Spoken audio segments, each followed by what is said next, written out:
DRDO India's first photonic రాడార్ని develop చేసింది. రీసెంట్గానే ఈ రాడార్ని బయటపెట్టింది. కానీ చూస్తుంటే ఇది గ్రౌండ్ మీద మోహరించే రాడార్లా పెద్దగా లేదు. ఫైటర్ జెట్ రాడార్ సైజులో ఉంది. ఏ జెట్లో మోహరించబోతున్నారు, అప్లికేషన్స్ ఏంటి అని అర్థం కాక డీటెయిల్స్ వస్తాయని వెయిట్ చేశాను. ఫైనల్గా ఒక Indian air force air marshal Su-30 MKI అలాగే రఫాల్ జెట్స్లో కూడా ఫిట్ చేయడానికి ప్లాన్ చేస్తున్నట్టు చెప్పారు. ఈ ఫోటోనిక్ రాడార్ అనేది కంప్లీట్గా నెక్స్ట్ జనరేషన్ టెక్నాలజీ.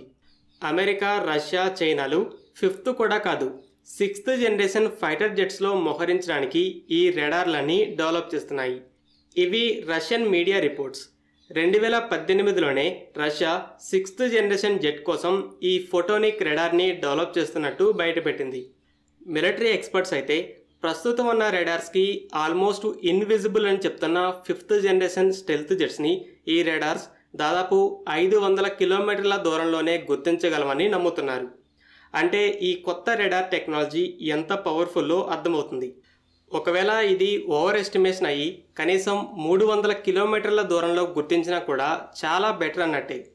ఎందుకంటే ప్రస్తుతం ఉన్న very high frequency radars stealth జెట్స్ని ఆ డిస్టెన్స్లో గుర్తించగలవు, కానీ డైరెక్ట్గా ఎయిర్ డిఫెన్స్ మిజైల్స్ని గైడ్ చేసేంత ప్రెసైజ్ లొకేషన్ని ఐడెంటిఫై చేయలేవు. కానీ ఈ ఫోటోనిక్ రాడార్స్ మిజైల్స్ని కూడా గైడ్ చేస్తాయి. అయితే డిఆర్డిఓ ఈ 6th జనరేషన్ రాడార్ని డెవలప్ చేస్తే ఎయిర్ ఫోర్స్ 4.5 జనరేషన్ జెట్స్లోనే ఫిట్ చేయాలని చూస్తుంది. మేబీ ఫోటోనిక్ రాడార్ని మోహరించే ఫస్ట్ దేశం కూడా అవ్వచ్చు. డిఆర్డిఓ అయితే మిజైల్ టెక్నాలజీతో పాటు రాడార్ టెక్నాలజీలో కూడా మాస్టర్ అయిందని చెప్పొచ్చు. ఈ ఫోటోనిక్ రాడార్ కన్నా ముందు ఒకసారి రాడార్ ఎవల్యూషన్ గురించి చూద్దాం. 3rd జనరేషన్ జెట్స్ వచ్చినప్పుడు వాటికి అసలు ఎలాంటి రాడార్లు ఉండేవి కావు. కేవలం విజువల్గా శత్రువుల జెట్స్ని చూసి కెనాన్ గన్స్తో దాడి చేసేవారు. అయితే తర్వాత అప్పట్లో లేటెస్ట్గా వచ్చిన 3rd జనరేషన్ జెట్స్ 3.5 జనరేషన్ అనొచ్చు, వాటికి పల్స్ డోప్లర్ అనే రాడార్లు వచ్చాయి. ఫస్ట్ బేసిక్ ఫీచర్స్తోనే వచ్చాయి. నెక్స్ట్ 4th జనరేషన్ జెట్ వచ్చేసరికి ఈ పల్స్ డోప్లర్ రాడార్స్ అనేవి స్టాండర్డ్ అయ్యాయి. కొత్త ఫీచర్స్తో ఆ పల్స్ డోప్లర్ టెక్నాలజీ అడ్వాన్స్ అయింది. తర్వాత 4.5 జనరేషన్ వచ్చేసరికి ప్యాసివ్ ఎలక్ట్రానికల్లీ స్కాన్డ్ అరే PESA రాడార్స్ వచ్చాయి. Su-30 MKI, రఫాల్, టైఫూన్ వీటన్నింటిలో కూడా ముందు PESA రాడార్సే ఉన్నాయి. నెక్స్ట్ 5th జనరేషన్ జెట్కి వచ్చేసరికి యాక్టివ్ ఎలక్ట్రానికల్లీ స్కాన్డ్ అరే AESA రాడార్స్ వచ్చాయి.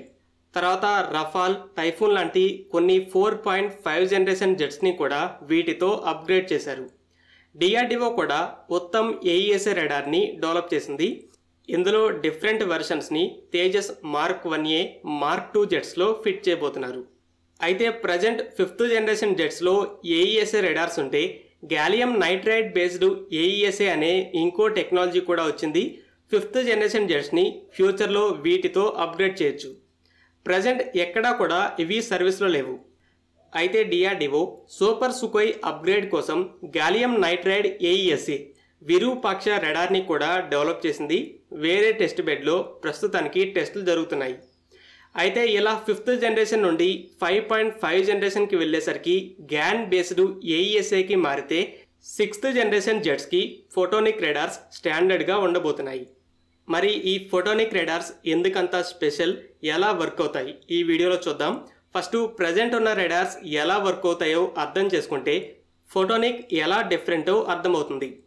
ఒకసారి ఇమాజిన్ చేసుకోండి, మీ చుట్టూ అంతా చీకటిగా ఉంది. టార్చ్ లైట్ వేస్తూ ఏమైనా ఉన్నాయని చూస్తున్నారు. సడన్గా టార్చ్ ఏదో ఆబ్జెక్ట్ మీద పడి ఆ లైట్ వేవ్స్ రిఫ్లెక్ట్ అయ్యి మీ కళ్ళకి చేరాయి. మీరు ఆ ఆబ్జెక్ట్ని చూసి అది ఎంతో దూరంలో ఉంది, ఎంత పెద్దగా ఉందని గుర్తిస్తారు. రాడార్స్ కూడా అలానే పనిచేస్తాయి. కాకపోతే లైట్ కాకుండా రేడియో వేవ్స్ని పంపి దేని మీదైనా రిఫ్లెక్ట్ అవుతాయా అని చూస్తాయి. దేని మీదైనా బౌన్స్ అయ్యి తిరిగి రాగానే ఫస్ట్ ఏ డైరెక్షన్ నుండి వచ్చాయి అనే దాన్ని బట్టి ఎటువైపు ఆ ఆబ్జెక్ట్ ఉంది, తర్వాత ఇలా బౌన్స్ అయ్యి రావడానికి ఎంత టైం పట్టింది అనే దాన్ని బట్టి ఆ ఆబ్జెక్ట్ ఎంతో దూరంలో ఉంది, తిరిగి వచ్చిన వేవ్ ఎకో సౌండ్ని బట్టి అది ఎంత పెద్ద సైజు ఆబ్జెక్ట్ అని ఫ్రాక్షన్ ఆఫ్ సెకండ్స్లోనే క్యాలిక్యులేట్ చేస్తాయి. ఇలా కంటిన్యూస్గా వేవ్స్ని పంపుతూ టైంని క్యాలిక్యులేట్ చేసి ట్రాక్ చేస్తుంటాయి. దాన్ని బట్టే మిజైల్స్ని కూడా గైడ్ చేస్తాయి.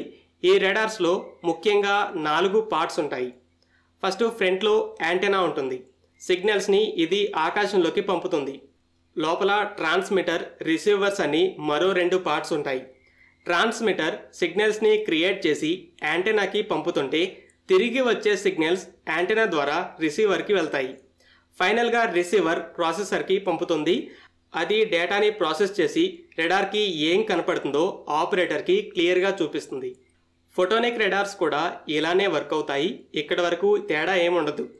ఎక్కడ తేడా ఉంటుందంటే ఆ రేడియో సిగ్నల్స్ని క్రియేట్ చేసే విధానంలో, అలాగే రిసీవ్ చేసుకునే విధానంలో ఉంటుంది. ప్రజెంట్ ఉన్న రెడార్ ట్రాన్స్మిటర్స్ ఎలక్ట్రానిక్ సర్క్యూట్స్తో రేడియో సిగ్నల్స్ని క్రియేట్ చేస్తాయి. వాటిని మెటల్ కేబుల్స్ ద్వారా యాంటెనాకి పంపిస్తాయి. అయితే మెటల్ కేబుల్ వల్ల హీట్ జనరేట్ అవుతూ సిగ్నల్ స్ట్రెంగ్త్ అనేది తగ్గుతుంది. కానీ ఫోటోనిక్ అంటే లైట్ అని అర్థం. ఇక్కడ ఫోటోనిక్ సర్క్యూట్స్ ఉంటాయి. ఫస్ట్ లైట్ వేవ్స్ క్రియేట్ అయ్యి ఆప్టికల్ ఫైబర్ అంటే పలచని గ్లాస్ ద్వారా యాంటెనా దగ్గరికి వెళ్తాయి. యాంటెనాని చేరే ముందు రేడియో వేవ్స్గా కన్వర్ట్ అవుతాయి. ఈ ప్రాసెస్లో హీట్ అనేది చాలా తక్కువ జనరేట్ అవుతుంది. కాబట్టి రెడార్ సిగ్నల్స్ చాలా పవర్ఫుల్గా ఉంటాయి. ఇది సిగ్నల్ క్రియేషన్లో తేడా. నెక్స్ట్ రిసీవింగ్లోకి వెళ్దాం. టార్గెట్ సైజ్, దానిలో వాడిన మెటీరియల్స్ని బట్టి దాని మీద బౌన్స్ అయ్యి తిరిగి వచ్చే సిగ్నల్ యొక్క స్ట్రెంగ్త్ అనేది ఆధారపడుతుంది. సిగ్నల్ స్ట్రాంగ్గా ఉంటే ఎకో సౌండ్ అనేది ఎక్కువగా ఉంటుంది. ఒకవేళ వీక్గా ఉంటే తక్కువ ఎకో సౌండ్ వస్తుంది. అయితే ప్రజెంట్ రేడార్స్లో ఎలక్ట్రానిక్ సర్క్యూట్స్ అనేవి వర్క్ అయ్యేటప్పుడు నాయిస్ని జనరేట్ చేస్తుంటాయి. ఈ నాయిస్ వల్ల స్మాల్ టార్గెట్స్ నుండి వచ్చే లో ఎకోస్ కూడా మిక్స్ అయ్యి ఇంటర్నల్ నాయిసా ఎకోనా అని కన్ఫ్యూజ్ అవుతాయి. సో స్మాల్ టార్గెట్స్ని క్లాసిఫై చేయడం అనేది చాలా కష్టంగా ఉంటుంది.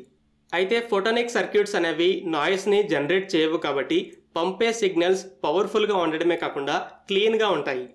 ఆబ్జెక్ట్ మీద బౌన్స్ అయ్యి వచ్చిన సిగ్నల్స్ తిరిగి యాంటెనా నుండి రిసీవర్ దగ్గరికి వచ్చేటప్పుడు మరలా లైట్ వేవ్స్లోకి కన్వర్ట్ అయ్యి ఆప్టికల్ ఫైబర్స్లోనే వెళ్తాయి. ఇలా మెటల్ కేబుల్స్ వల్ల స్ట్రెంగ్త్ని కోల్పోవు కాబట్టి ఎక్కువ దూరం వెళ్తాయి. నాయిస్ లేకుండా క్లీన్గా ఉండడం వల్ల స్మాల్ ఎకోస్ని కూడా క్లియర్గా విని చిన్న డ్రోన్లని కూడా ఈజీగా క్లాసిఫై చేయొచ్చు. హై రెజల్యూషన్ ఉంటుంది. స్టెల్త్ ఫైటర్స్ విషయంలో కూడా ఇలానే. అవి షేప్స్తో ఉన్న డిజైన్తో కొంత శాతం వేవ్స్ని వేరే దిక్కుకి మలుపుతాయి. ఇంకో పక్క రెడార్ అబ్జార్బింగ్ మెటీరియల్స్ కొంత శాతం సిగ్నల్స్లో ఉన్న ఎనర్జీని లాక్కొని వీక్గా చేస్తాయి. ఈ స్టెల్త్ జెట్ మెటీరియల్స్ పూర్తిగా అబ్జార్బ్ చేసుకోకుండా కొన్ని వీక్ సిగ్నల్స్ రెడార్ని చేరినా కూడా ఇంటర్నల్ నాయిస్ వల్ల గుర్తుపట్టలేవు. మనం ఎవరితోనైనా మాట్లాడుతున్నప్పుడు చుట్టూ పెద్ద గోల జరుగుతుంటే ఆ డిస్టర్బెన్స్లో మనం సరిగ్గా వెళ్ళలేం కదా. ఇది కూడా అలానే. స్టెల్త్ జెట్స్ స్టాప్ చేయడంలో మిస్ చేసిన వీక్ సిగ్నల్స్ని కూడా రెడార్స్ సరిగ్గా వినలేవు. అయితే ఫోటోనిక్ రెడార్ వేవ్స్ అనేవి చాలా స్ట్రాంగ్గా ఉండడం వల్ల స్టెల్త్ జెట్స్ సరిగ్గా అబ్జార్బ్ చేసుకోలేవు. ఒకవేళ టార్గెట్ బాగా స్టెల్తీ అయ్యి కొన్ని వీక్ సిగ్నల్స్ తిరిగి రెడార్ని చేరినా నాయిస్ లేకపోవడం వల్ల కన్ఫ్యూజన్ లేకుండా టార్గెట్ని క్లాసిఫై చేయొచ్చు. సో ఇలా ఈ next generation photonic radars electronic circuits, metal కేబుల్స్ని ఫోటోనిక్ సర్క్యూట్స్, ఆప్టికల్ ఫైబర్ కేబుల్స్తో రీప్లేస్ చేసి strong signals plus noise cancellation ద్వారా లాంగ్ రేంజ్లో స్టెల్త్ జెట్స్ని ఎఫెక్టివ్గా గుర్తించగలవు. 6th జనరేషన్ జెట్స్కి అని ప్లాన్ చేస్తున్న సమయంలో డిఆర్డిఓ ఈ రెడార్ని డెవలప్ చేసింది. ఎయిర్ ఫోర్స్ రఫాల్ జెట్స్లో, సుకోయ్ జెట్స్లో ఫిట్ చేయాలని ప్లాన్ చేస్తుంది.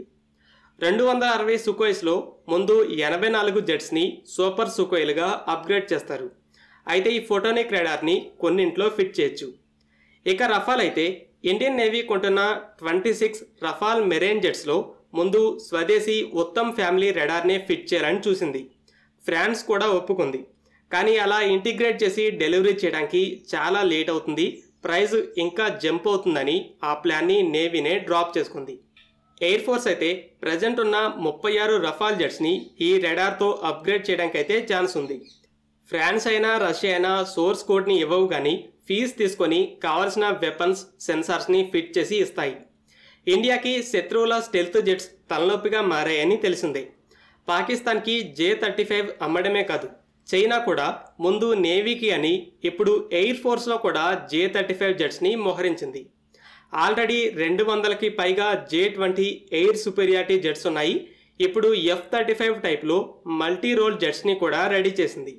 ఇండియా అయితే రకరకాల anti stealth very high frequency radars, passive రెడార్స్ని మోహరిస్తుంది. అయితే ఈ ఫోటోనిక్ రెడార్స్ ప్రెజెంట్ ఉన్న 5th జనరేషన్ స్టాండర్డ్ స్టెల్త్ టెక్నాలజీని కూడా ఓడిస్తాయి. అలాగే లేటెస్ట్ మీడియా రిపోర్ట్స్ని బట్టి defence secretary R K Singh short term అవసరాల కోసం ముఖ్యమైన అలయన్స్ నుండి 5th జనరేషన్ జెట్స్ని ఇంపోర్ట్ చేసుకోవాలని చూస్తున్నామని చెప్పారు. Su-57, F-35. అయితే Su-57కి ఎక్కువ అవకాశాలు ఉన్నాయి. ఫ్రెండ్స్, ఈ వీడియో మీకు నచ్చినట్లయితే లైక్ చేయండి. అలాగే మరిన్ని ఇంపార్టెంట్ డిఫెన్స్ అప్డేట్స్ కోసం మన ఛానల్ని సబ్స్క్రైబ్ చేసుకోండి.